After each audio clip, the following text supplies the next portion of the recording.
Hi, I'm Dr. Hans and welcome to this special edition of the Whiteboard Wednesday.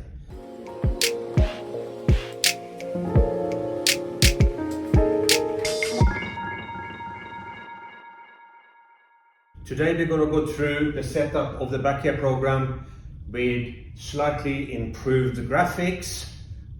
So let's start. So the Backyard program basically consists of two components.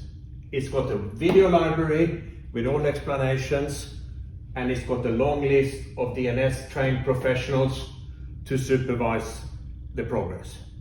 So basically it can go like this. Here we got a person who says, I wonder what's wrong with me. Start to watch the videos that explains this is why your shoulder or why your back is hurting. Goes to the list of professionals, and the good thing with all these professionals, they speak the same language. They speak DNS. So there'll be no conflict in when you start to do referrals between each other. So you go there, contact one of them. The first step is going to be an assessment and rebooting of because the patterns you work with are innate. You do not have to teach anything new. It's all stored up here, and we just have to reboot it again. That should be supervised, because if you try yourself, you quite likely use the wrong patterns. After you have done that, then you can start to do embedding or anchoring. We're just going to put them into your daily movement patterns. That you can do at home. So once you start to move better, you will can keep a progression.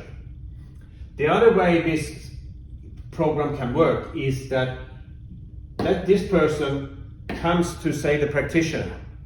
The practitioner, instead of spending all the time in the office explaining, will tell this person, go and watch video 6 and 40 and see you next week. Shows up, primed, educated, and you don't have to waste valuable time in the office with explanations. So it is a time efficient system. And we're looking at the things we're going to work on here in a program. Is trunk stability, we know is crucial. Then we're going to look at what we call joint strength, and that's the ability to keep the joints in a good position with increased demand. We look at the mobility, we look at stability, we're looking at all these factors in it. People saying, how often should I do my movement by exercises? And we know that it has to be until they become automatic, when you do right, even without thinking about it. So it's a little bit naive for people to think that if I do my exercises 2 lots of 15 minutes a day, they will counteract all the time I moved wrong. So it's just going to be much more of a, yes, every time I move, every time I do, I will try to think about it. So I think we have covered what we want to do today. So thank you for watching. And next time we've got a surprise for you. We're going to explain how this is a computer program. It is a game. See ya.